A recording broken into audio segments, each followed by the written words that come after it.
Assalamu alaikum wa rahmatullahi wa barakatuh. Welcome back in the series named as A Book a Day, in which we are going to talk about a book every single day, in which I'm gonna give you a bits and pieces of this book, why I bought this book, what are my reviews on it, what are my ratings on it. And today the book that we are going to talk about is pretty interesting. This is The Psychology of Money. I think that it's New York Times bestseller. Yes, it is. And it is by Howard Marks. See that? Okay.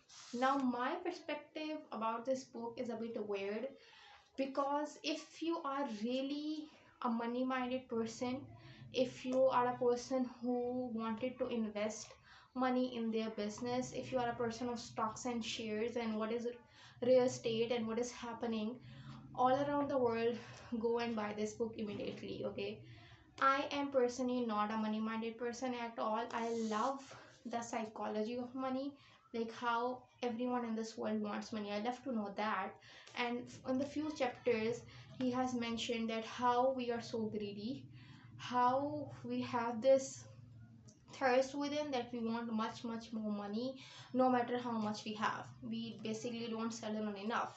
We need more and more because it's human nature that we are born greedy and we will die greedy, I think, as well, because this is what it is. Now we have to deal with it.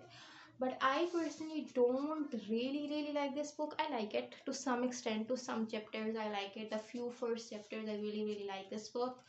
But after the stock market when hits in and when the share thing hit in, then what is going on around the world, how you can circulate the money, how you can make it double, what you can do, what are the flow charts, everything is in this. Okay, so if I recommend it to any other person, no, I will never, because this is something that doesn't set well with me. It is not my choice of book, but I have buy it just because of the title, The Psychology of Money. So I have thought it would be much more about how money play a very important role in your life and why it is so damn important in your life that every human being wants it. So in that perspective I have bought it, but later on I came up to know that it has much more about stock market and real estates and shares and all of that business stuff, which I don't have any idea about. So my rating on this book will be 5.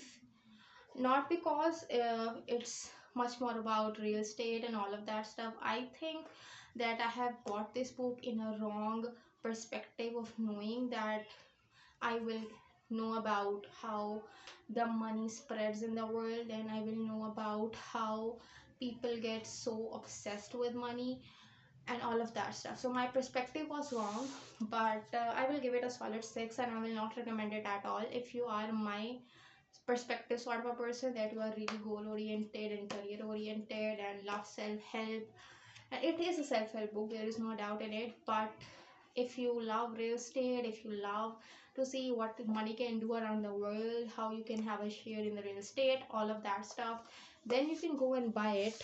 But other than that, in my opinion, it's not worth buying and not even worth reading, because I have read few chapters of it and then I was like, what is in this book, man? What is in it?